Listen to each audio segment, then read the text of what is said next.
Buenas tardes, ¿qué tal? ¿Cómo estáis? Arrancamos 4 de enero, ya sabéis que estamos a mitad de semana, pero a nosotros no se nos acaban las ganas de seguir disfrutando de las Navidades. Ya sé que hay una vocecita por detrás que dice yo sí quiero descansar, pero nosotros no vamos a descansar.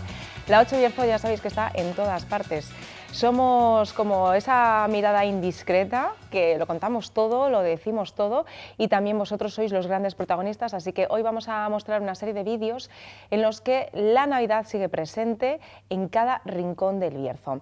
Hablaremos también en nuestra sección sobre ruedas, sobre seguridad vial.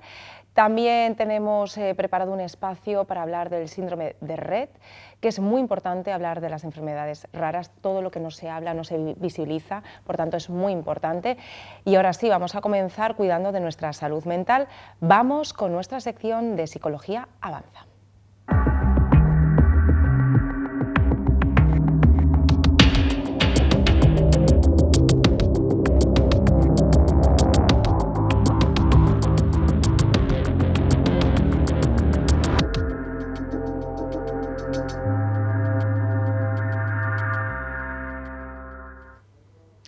Comenzamos con nuestro espacio de Psicología Avanza con Vanessa González Gabela. Muy buenas tardes. Muy buenas tardes, María. Feliz año. Feliz año a nuestra neuropsicóloga, porque hoy vamos a aprender un nuevo término y espero que no lo tengamos muy adherido al ADN, la aboulomanía.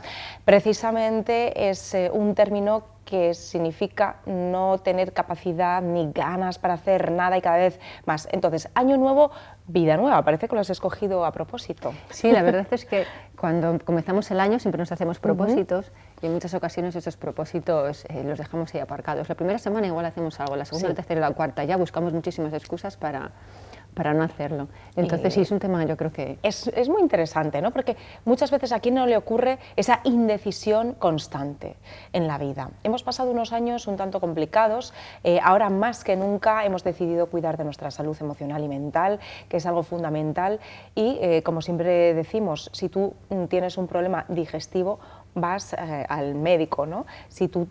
Y además al especialista. En este caso vas al digestivo. Si tú tienes un problema bucal, vas al odontólogo. Si tú realmente estás en un momento complicado de tu vida, que no sabes cómo gestionar esas emociones, que estás en un momento ante una pérdida, ante una situación de tomar una decisión, al final lo mejor es acudir a un especialista. Y cuando te cuesta tomar esas decisiones, esa indecisión permanente, ya supone un problema. Hablaremos en qué momento supone ese problema. Vamos a también definir el término aboulomanía y también vamos a comentar pues, diferentes pautas para ir tomando decisiones, que es muy importante, ¿no? Y nos lo podemos aplicar. Incluso a quien no nos ha... Bueno, es que es verdad, esto nos ha ocurrido a todo el mundo. ¿A quién no le ha pasado que tienes que tomar una decisión y lo vas postergando, lo vas dejando para mañana y mañana es al siguiente día, la siguiente semana? Una cosa es eso, que procrastinemos, que de vez en cuando nos puede pasar a las personas que procrastinamos, pero la aboulomanía va mucho más allá. Es una indecisión continua, permanente y patológica. Patológica en el sentido de que es una rumiación que tengo constantemente y esa indecisión continua hace que no me vea capaz de tomar decisiones por mí mismo y esas decisiones se expanden a distintos ámbitos, al social, al laboral, al relacional. Es característico en personas con problemas emocionales como depresión, como ansiedad. Estrés. Sí, estrés. El rasgo principal es ese, de que es una rumiación continua en que la decisión que estoy tomando no es la correcta, me sobrejuzgo continuamente y lo que valoro siempre es de manera negativa esa decisión que he tomado. Por lo tanto, nunca llegaré a una conclusión firme. Es característico en las personas que tienen un trastorno obsesivo-compulsivo, esas rumiaciones constantes, ese sentimiento constante de que no son capaces de tomar una decisión, por eso determinadas cosas les cuesta mucho hacerlas, por eso demoran mucho. La incertidumbre, ¿no? Eso mismo, lo demoran muchísimo, entonces es algo a nivel patológico y obsesivo. ¿Vale? Hay que diferenciarlo muy bien de eso, de la procrastinación o de lo que comúnmente también se conoce como abulia, que claro, hay gente que tiene problemas de motivación o problemas a la hora de tomar decisiones, pero porque esté más apático, mi voluntad es baja, entonces no es nada patológico, tiene más que ver con la motivación y con la voluntad. Sin embargo, de lo que hablamos hoy no, es a nivel patológico y obsesivo. O sea, es una constante rumiación del problema hasta que se convierte en una obsesión, pero que no llega a ser capaz esa persona de tomar esa decisión, ¿no? Y la decisión que toma la juzga continuamente, y vuelta a empezar. Eso mismo, la sobrevalora continuamente, la analiza continuamente, entonces siempre está pensando en que la decisión que ha tomado no es la correcta, es incorrecta. Y en términos siempre negativos. Por lo tanto, es por eso ese pensamiento obsesivo y patológico de no lo estoy haciendo bien, no es lo adecuado, no es lo correcto, me estoy equivocando, voy a fallar de nuevo otra vez en lo mismo, entonces no desconectan totalmente, al contrario que es la bulia, que es la falta de motivación y voluntad, pero luego sí tomo decisiones. Lo que pasa es que las cosas que antes me gustaban, pues ahora no me apetece hacerlas, por ejemplo. Es muy distinto. Claro, es un periodo determinado de la vida de una persona, ¿no? Pero vamos a conocer esas características que definen muy bien la aboulomanía, una persona que está en constante indecisión. Sí, ¿no? La indecisión es continua, pero continua en cada una de las decisiones de su vida, desde aquellas que nos parecen a nosotros muy nimias, como esas decisiones que son mucho más importantes. Y es verdad que a veces cuando tomamos una decisión, hay personas que la juzgan muchísimo, entonces eso luego cuesta mucho más volver a tener la iniciativa para volver a tomar una decisión y creer que estás en lo correcto. Ansiedad, ¿no? Porque esta sensación tiene que generar a la persona que sufre aboulomanía muchísima ansiedad, porque realmente quiere, pero no puede. Estás en la incertidumbre continua de lo habré hecho bien, no, se fijo que lo he hecho mal, porque se busca siempre los fallos, por esa rumiación constante, luego empiezan a distorsionar de manera cognitiva, porque las cosas buenas que han hecho las minimizan por completo, magnifican lo negativo y se quedan con esos puntos. Entonces es la rumiación y un pensamiento intrusivo, pero continuamente, cada vez la intensidad es mayor.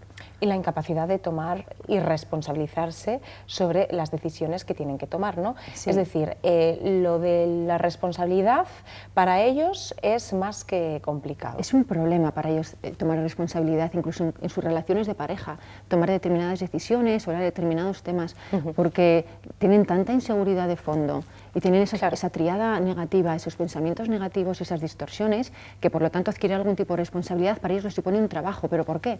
Porque se boicotean continuamente, porque no están a gusto, y es eso, al no estar a gusto creen que la decisión tomada siempre va a ser incorrecta, entonces es un continuo no me decido por.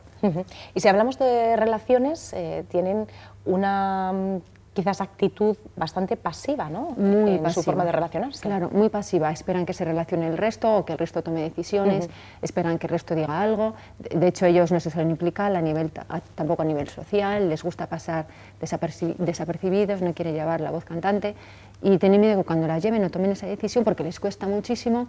Entonces, si hay algo que ellos no ven que es lo adecuado, entonces vuelven otra vez a rumiar. Círculo. Eso mismo, es un círculo vicioso. Sí.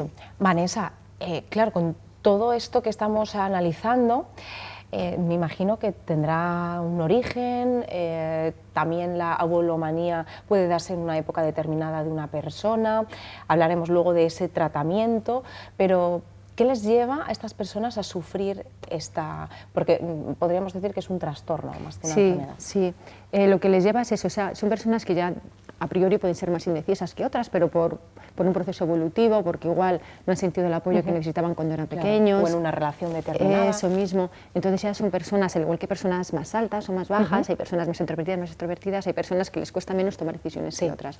Si por historia de aprendizaje yo me he atrevido a tomar en X ocasiones una decisión y se me ha juzgado continuamente esa decisión o se me ha criticado esa decisión, entonces eso minará mi autoestima de que está relacionado con la depresión y me generará muchísima tensión la siguiente vez que yo me tenga que decantar en ello. Entonces lo que voy a hacer es, de manera ya continua, aparco, tomar decisiones.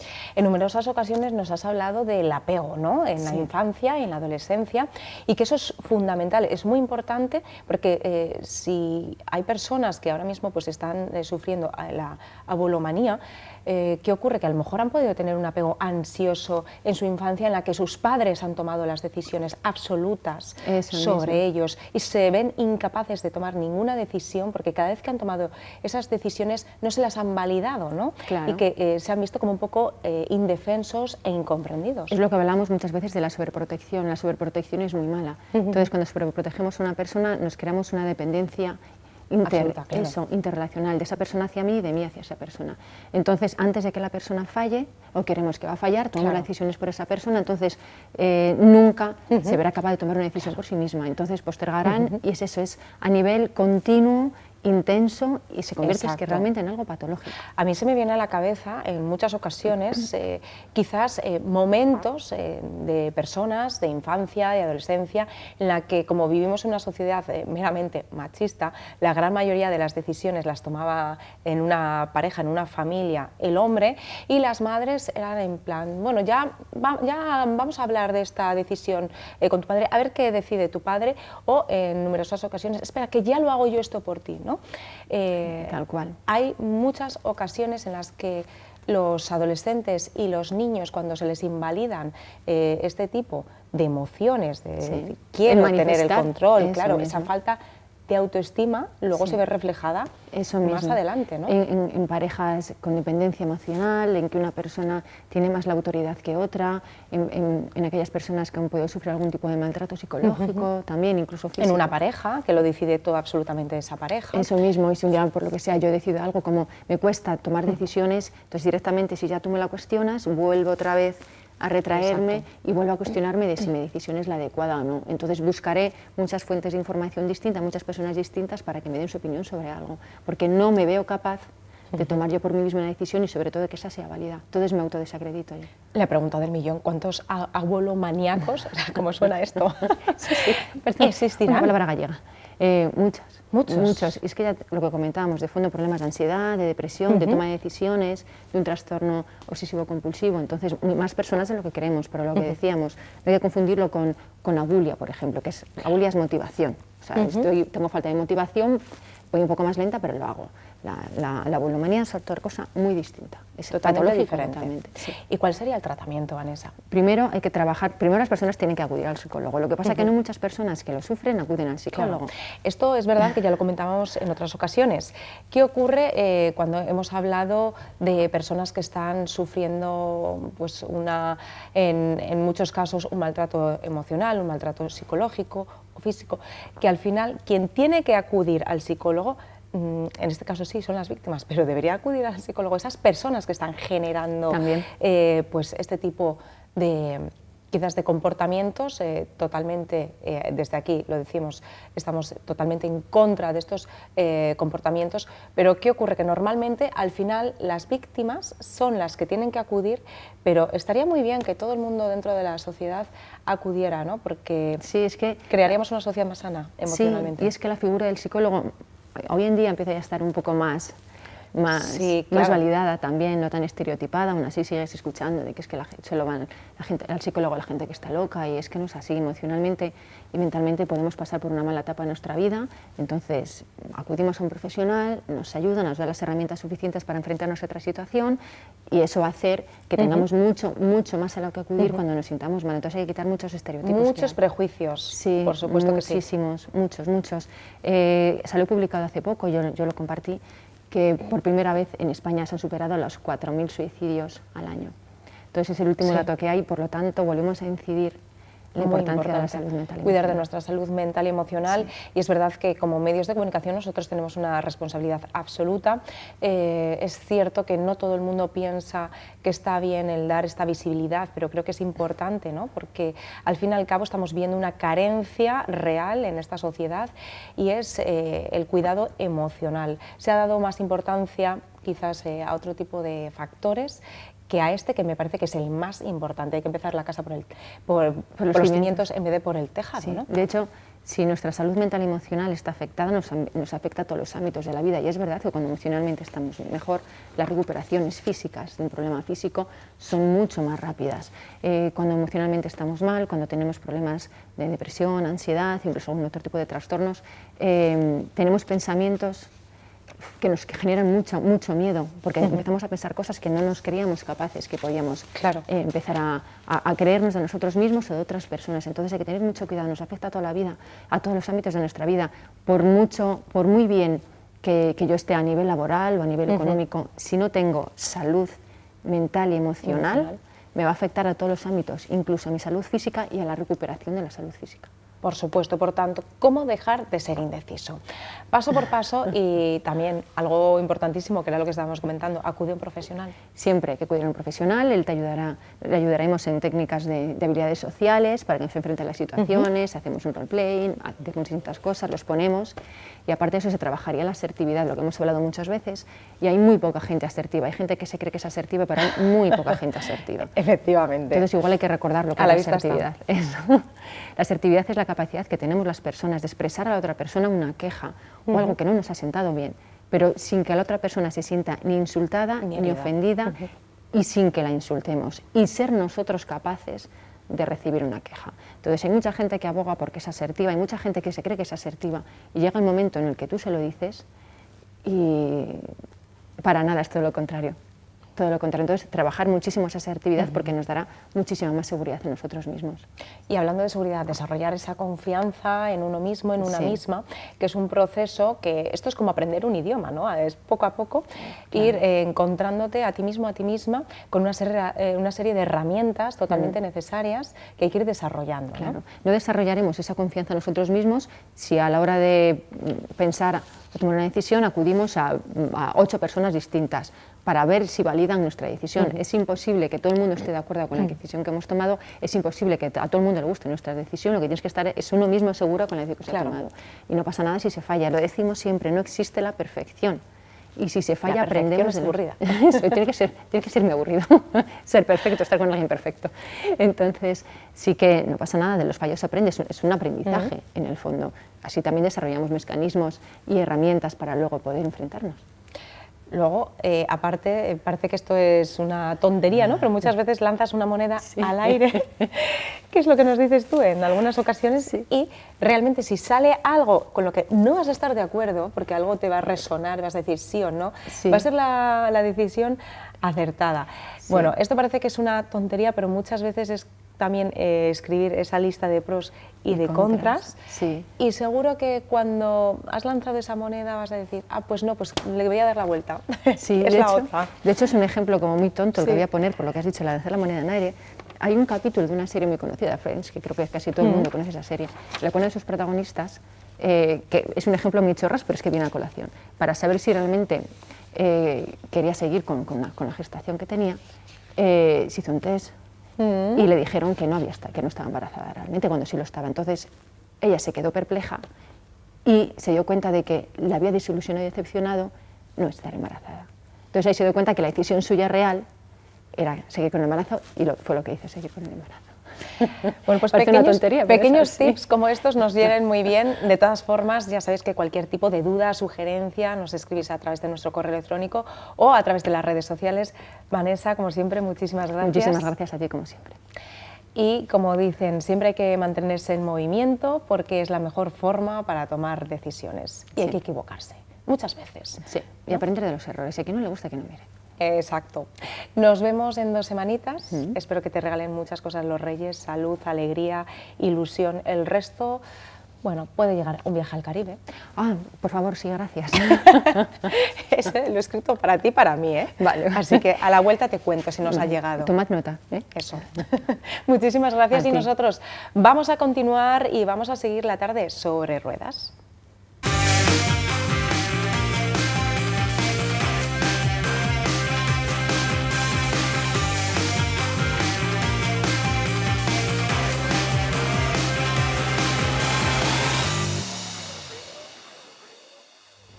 Continuamos y ahora sí, vamos bueno, yo iba a conectar ahora mismo con Juan Carlos Toribio, no sé si está ya preparado, sí está preparado, Juan Carlos Toribio, presidente de la IMU.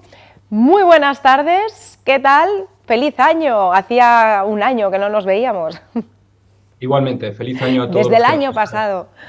A todos los que nos estáis viendo, feliz año. Aclarar que ya no soy presidente de IMU, ahora soy vicepresidente, lo he conseguido por fin dejar de ser presidente y pasar a un plano más de estar en el barro, estar en la calle, ayudar a la gente y menos el plano burocrático que me gustaba menos. Claro, el lado administrativo lo dejas un poquito más de lado y ahora ya es como tú dices, ¿no? Estar ahí... En el barro. Exactamente, donde creo en la acción. Bueno, pues hoy tenemos un tema interesante, cuéntanos. Sí, hoy, yo quería recordar ese accidente que tuvimos la noche de Nochebuena, el 24 de diciembre, donde lamentablemente un autobús en la Nacional 541, en la provincia de Pontevedra, pues perdió el control, impactó contra un sistema de contención en el tablero de un puente, en una obra de paso, y se cayó al vacío. Como consecuencia de ese accidente, quiero recordar que fallecieron 7 personas y 2 Sí. salieron con vida, gracias a Dios, ¿no? Y lamentando las 7 víctimas mortales. Bueno, yo quiero recordar esto y me gustaría hablar de ello porque en muchas ocasiones se nos olvidan esos otros deberes pendientes que tienen las administraciones públicas. Mirad, yo no voy a hacer de juez, voy a hacer de técnico y voy a explicar la parte que creo que es importante y que ya le hemos explicado a Marlaska, al ministro del Interior, para que haga, de hecho le hemos hecho 10 requerimientos, hemos hecho un informe de denuncia con 10 requerimientos. Una parte importante es que el sistema de contención que teníamos en el tablero del puente, debemos de recordar que tenía un nivel de contención muy inferior al que debería de tener el nivel de contención para ese tablero de puente, que debería de haber sido como mínimo un H2 o un H3. ¿Esto qué quiere decir?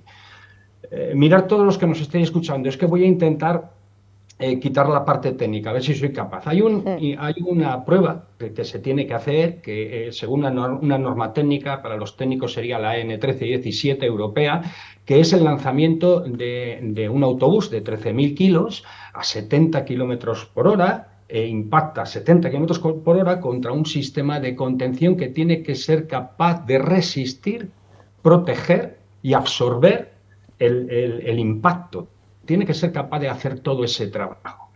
Esa prueba, el ángulo de impacto sería de 20 grados. Esa prueba, el sistema que había no la ha pasado. ¿Vale? Por lo tanto, si no ha pasado lo que llamamos el TB51, estamos ante un tablero de puente que no es un N2, perdón, que no es un H2, que no tiene un alto nivel de contención. Estaríamos ante una barrera de seguridad que es simple y que dudamos que esté certificada. Por esa razón hemos pedido al ministro del Interior que le diga a Fomento, que lo único que ha hecho ha sido mandárselo a la DGT, y la DGT por ahora se lo ha mandado a la Ujú. Demarcación Territorial de Carreteras de Pontevedra. Le diga a Fomento que le pida el informe de certificación del sistema de Ujú. contención, la La ficha fecha de de montaje. montaje, exacto, que es fundamental esa ficha de montaje, y también que le pase el informe de cuándo los cambiaron, porque en el año 2018 2018. los sistemas eran otros, ¿vale? Entonces, ¿cómo se ha sustituido un sistema en el año 2018, un sistema de contención posterior al año 2018, y no se cumple una norma que es del año 2014? ¿Cómo es posible Ujú. que no haya sucedido? Entonces, creemos que no el accidente, que no entramos en lo que es las causas del accidente, esa seguridad activa o esa vulneración o alteración de la seguridad activa. Hablamos de la alteración en seguridad pasiva, que es el cinturón de seguridad de la carretera. No sé si Absolutamente. puedo resumir y dejarlo un poquito claro en qué es lo que nosotros estamos buscando. Estamos Ujú. buscando Y por... si Sí, si se sí. incumplía la norma técnica relacionada con los sistemas de contención en el tablero del puente, el ERAT tiene que hacerlo constar, el equipo de investigación de la Guardia Civil tiene que hacerlo constar en el atestado para que llegue al fiscal de seguridad vial y a la autoridad judicial. Si eso Mm. existiera, nuestra percepción técnica es que sí. De hecho, hoy mismo hay otro equipo nuestro investigando la situación arriba en la N541, a ver cómo está, porque en ese momento no pudimos grabar bien todo lo que era la zona del tablero del puente, porque Ujú. estaba haciendo el rescate del autobús. ¿Podremos tener esas imágenes más adelante?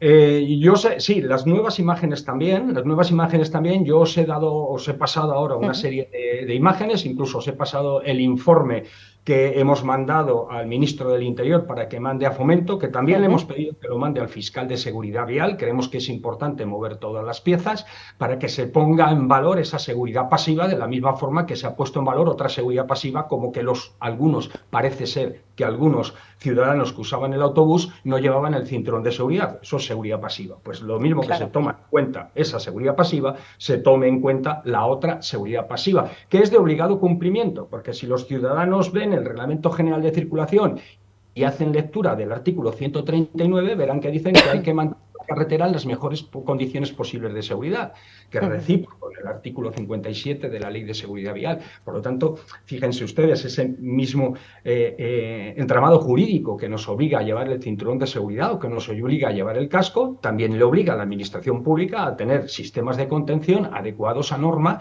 y que cumplan con el repertorio técnico que está asociado a la norma jurídica. Totalmente, es increíble el titular que podemos decir ahora mismo, ¿no? Que se podría haber evitado esas consecuencias del accidente. Estas son palabras mayores. Así es, y nosotros pensamos que se podrían haber evitado, por lo menos siempre nos quedará la duda, por lo menos bajo mi leal saber y entender como técnico, que se podrían haber evitado esas consecuencias del accidente. Es más, la grosería es mucho más bestia, ¿eh? La grosería es mucho más bestia porque antes del puente y después del puente está lleno de sistemas de contención totalmente ilegales, envejecidos, que faltan tornillos, que faltan piezas fundamentales, que no cumplen la norma y que, bueno, que hay que retirarlos y sustituirlos por otros legales. Pero es que es más, la carretera que se emplea para el bypass, os he pasado también imágenes y también lo hemos denunciado, llena de barro, ríos de agua que cruzan por la calzada, bueno, increíble el mal estado en el que se encontraba, muy estrechita, autobuses y camiones parándose para dejar pasar los turismos porque no cabían los dos en determinados radios de curva, etcétera, etcétera, ¿no? O sea que al final hasta se ha llegado a despreciar la seguridad vial en lo que es la carretera utilizada para bypass, que ni siquiera se señalizó como altamente peligrosa para por lo menos advertir a los ciudadanos que se iban a encontrar con un espacio hostil a la hora de conducir. ¿Por qué no hay accidentes? No hay accidentes porque el ciudadano conductor normalmente es inteligente o muy inteligente. Educado e inteligente o muy inteligente. Ya va siendo hora de que la DGT felicite también a los ciudadanos. Totalmente. Aproximadamente, ¿cuántos sistemas de contención ilegales hay? Porque esto tenemos que decir que es algo absolutamente ilegal por toda España. Sí, mirad, aquí tengo un informe que nosotros emitimos en el año 2016, que lo mandábamos a la Dirección General de Tráfico, al Servei Catalán de Trànsit y al Departamento de Seguridad del Gobierno Vasco. En este informe advertíamos y adjuntábamos otro subinforme con 31 ejemplos de puentes ilegales. Y pedíamos que se hiciera una campaña por parte de los Mossos d'Esquadra, por parte de la Guardia Civil de Tráfico y por parte de la Ertzaintza, pues buscando aquellos puentes que no cumplieran con la norma para hacer un informe. Bueno, pues eso nunca se hizo. Nosotros hemos tenido que hacer denuncias aparte para ir mejorando esa calidad en los sistemas de contención de puentes. De hecho, en el canal mío, que no sé si lo saben los televidentes, pero bueno, tengo un canal que se llama Desterrado. En ese canal hoy saldrá este caso concreto, pero tenemos otros casos, por ejemplo, de la zona de León, donde uno de los puentes ya se va a empezar a arreglar este año. Uno de los puentes denunciados este año se va a empezar a arreglar, pero no un desastre aquel puente, ¿vale? Entonces, al final, creemos que la denuncia tiene que ser una respuesta ciudadana hasta que el sistema por sí solo sea capaz de cumplir las normas, las leyes y respetar el derecho a la seguridad de los ciudadanos. Y María, me gustaría explicar otra cosa relacionada con la discriminación al sector de transportes en materia de seguridad. ¿Puedo? Sí, tenemos 2 minutillos. Venga, pues voy muy rápido. Mirad, tenemos un problema en la selección de los niveles de contención para los camiones, autobuses, etcétera. Normalmente se ponen niveles de contención muy bajos que son incapaces de contener un autobús con una pérdida de control o un camión con una pérdida de control. De hecho, en la Nacional 541, donde se produce ese accidente, en el kilómetro 66.900, pues estamos viendo que la intensidad media diaria de transporte pesado supera los 200 vehículos al día. Hay una discriminación hacia ese colectivo, igual que la hay hacia los motoristas por no proteger las barreras metálicas de seguridad, la hay también, y quiero dejarlo en este acto como denuncia pública, la hay también hacia el sector de transportes, donde los niveles de contención no les protegen a ellos y solo protegen vehículos de 1.000 o 1.500 kilos. Nada más, ahí termino. Bueno, yo creo que es una buena lectura para arrancar contigo el año. Es muy importante velar por la seguridad del ciudadano, pero sobre todo es más importante que las administraciones tomen nota, cosa que lo dudo mucho, pero bueno, este 2023 a lo mejor es el principio de algo importante, ¿no? Esa pequeña revolución ciudadana, porque no siempre el ciudadano tiene la culpa en los accidentes de tráfico y es el momento de que empiecen a arreglar las carreteras y de que cada uno empiece a asumir esas responsabilidades. Como siempre, Juan Carlos, muchísimas gracias. Nos vemos en 2 semanas y siempre sobre ruedas. Un abrazo, amigo. Venga, gracias a vosotros por este programa. Nosotros vamos a hacer una pequeña pausa y volvemos en menos de 5 minutos con más actualidad. Hasta ahora.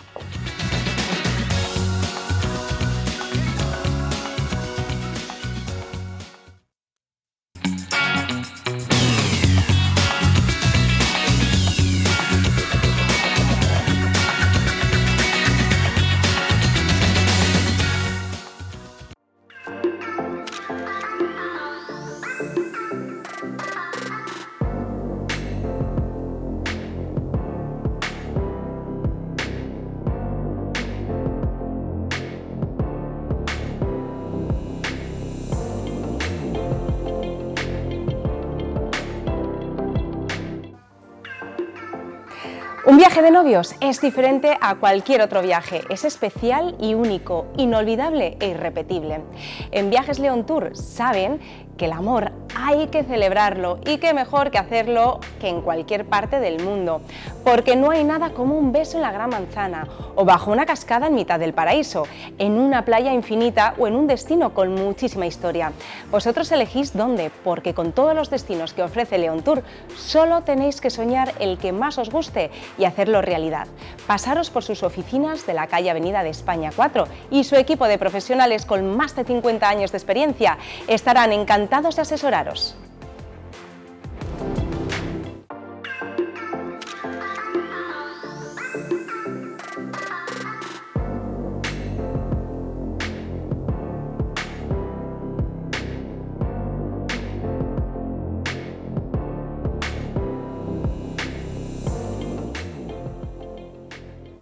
Y ahora sí, vamos a continuar viajando. Gracias a las tecnologías vamos a establecer conexión con Silvia y Alejandro, miembros de la Asociación Española del Síndrome de Rett. Muy buenas tardes, bienvenidos.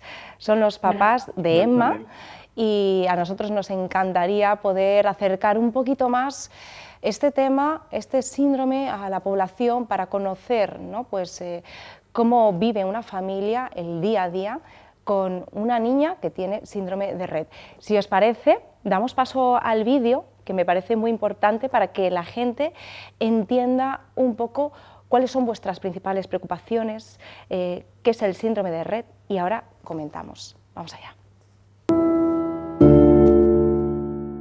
Lo que más echo de menos es escuchar su voz, que me diga papá o... Lo más difícil es lo poco que empatiza la administración, la gente. Si yo ya no estoy, ¿cómo va a seguir viviendo? Nunca va a poder tener su grupo de amigas, su novio, su vida autónoma.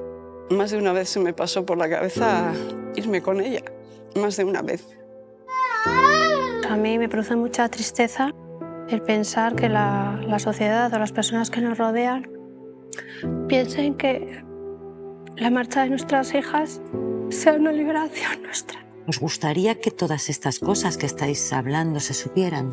Es súper necesario. 1 de cada 10.000 niñas no volverá a hablar, no volverá a andar y será dependiente de por vida. Aunque digan que es una enfermedad rara, cada 2 horas nace una niña con síndrome de Rett. Es increíble, ¿no? Cada 2 horas nace una niña con síndrome de Rett.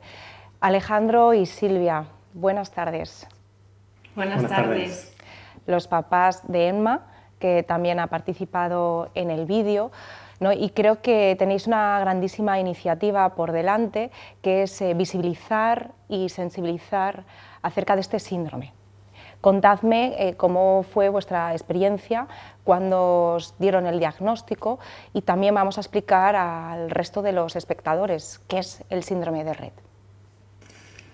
Bueno, es una enfermedad de neurodesarrollo, es una enfermedad rara, grave, tiene origen genético y provoca una discapacidad en múltiples niveles de la vida diaria. El momento del diagnóstico es muy duro. Sí, da la vuelta a tu vida, te la pone del revés y tienes que aprender a convivir pues, con ello. Totalmente. ¿Cuáles serían los principales síntomas que notasteis para llevar a vuestra hija que le hicieran ese diagnóstico?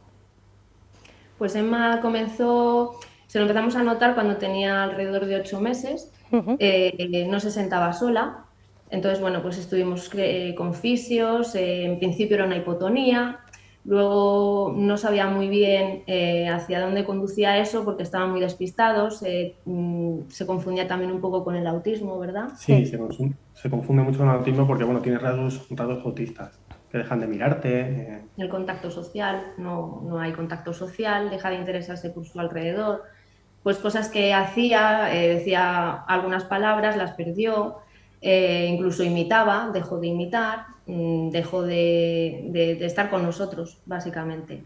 Y entonces justo ya cuando cumplió 3 añitos, empezó con las estereotipias de las manos, que son muy características de este síndrome, y eso fue lo que le encendió la bombilla al neurólogo de la peque. Y ahí, a partir de ahí ya fue cuando se hizo el diagnóstico. Sí, a través de una muestra de sangre se hace un estudio genético y justo ahí pues salió. Aproximadamente, ¿cuántas personas en España hay afectadas por el síndrome de Rett?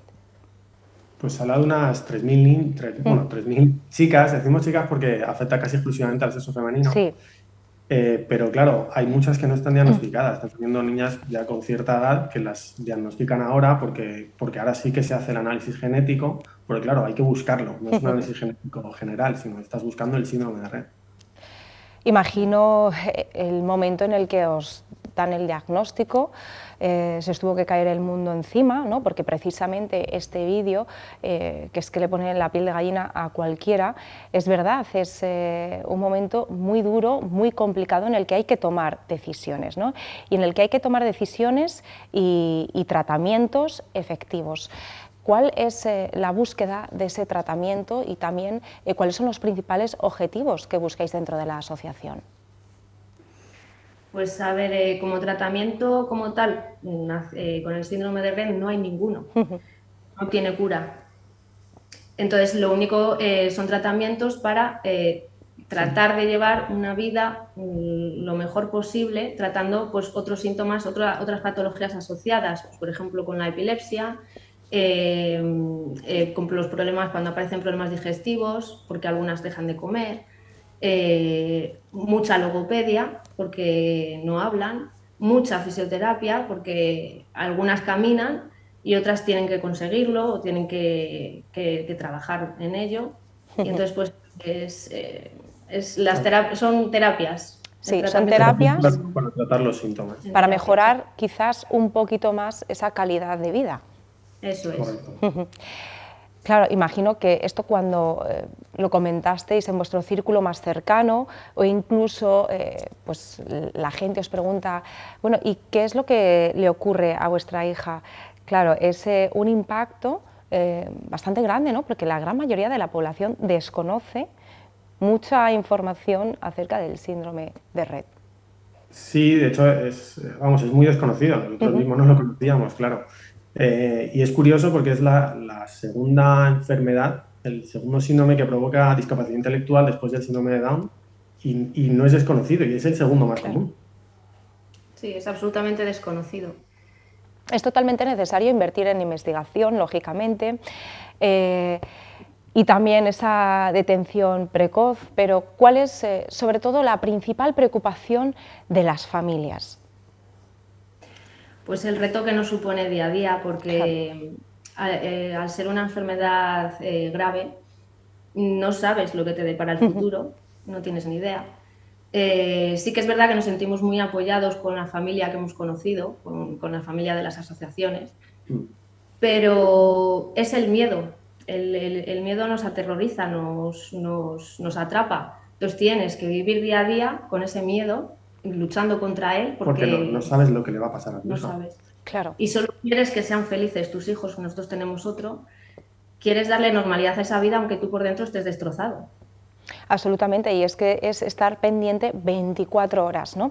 ¿Esto cómo puede afectar también psicológicamente a las familias? Estamos hablando que generalmente siempre focalizamos esa atención en estas personas que están padeciendo este síndrome de Rett, pero también la figura del cuidador, la figura del padre, de la madre, es muy importante, ¿no? Y quizás ahí también se debería incidir cuál es el apoyo psicológico que se puede recibir.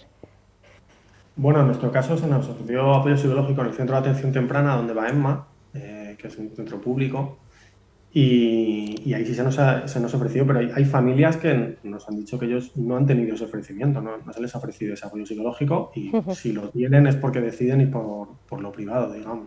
Sí. ¿Cuáles serían los principales, Silvia, quizás los principales desafíos para este año, ya que estamos hablando de propósitos y también estamos hablando de dar visibilidad a este síndrome?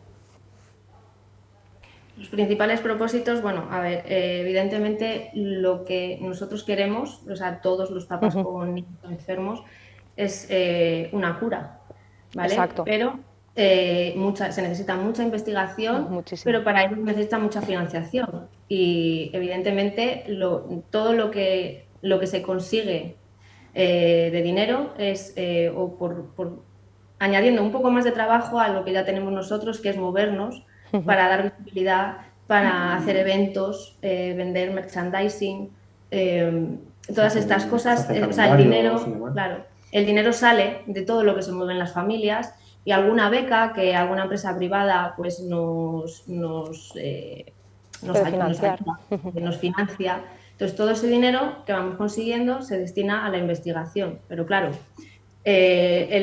básicamente se está empezando o sea, se acaba casi como, no de descubrir, pero sí de descubrir cuál era el gen que estaba afectado en estas niñas. Entonces, estamos como, digamos, empezando. Al principio, claro. Estamos hablando de que en 1999, ¿no? Fue ese primer descubrimiento. Se descubrió el gen que cuando está mutado provoca el síndrome de Rett. Claro. Queda mucho camino por delante. Chicos, os quiero dar las gracias por ser tan valientes, contar vuestra historia. La 8 Bierzo está totalmente comprometida con este síndrome, porque creo que es muy importante dar visibilidad. Aquí tenéis vuestra casa para poder seguir charlando, incluso preparar alguna mesa redonda o seguir exponiendo también inquietudes e incluso pues, hacer campañas para difusión y también recaudación. Creo que es algo fundamental, es uno de los retos 2023. Hablamos de ser personas, pero muchas veces se nos olvida ese factor tan importante que es la empatía. Así que desde aquí, muchísimas gracias.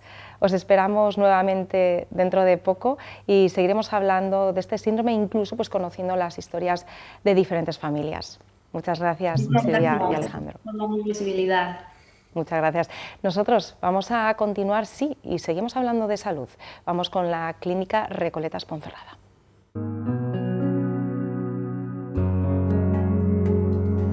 La crisis sanitaria nos ha enseñado a valorar más que nunca la salud sobre todas las cosas. Recoletas se compromete a seguir cuidando de nuestra salud con la misma pasión y entrega de siempre, contribuyendo al bienestar de las generaciones actuales y futuras de nuestra comarca para vivir más y mejor. El equipo de Clínica Ponferrada les desea una feliz Navidad y un 2023 cargado de sueños e ilusiones, de esperanza, de futuro y sobre todo de mucha salud.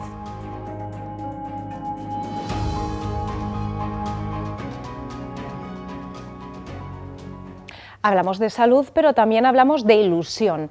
Y la ilusión que supone viajar a diferentes rincones del Bierzo donde disfrutar de la esencia, de la magia de la Navidad. Nos vamos hasta Librán.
Que la luz de la Navidad siempre ilumine nuestros buenos propósitos. Desde aquí mandamos un abrazo muy grande a todos los vecinos de Librán y nos vamos despidiendo.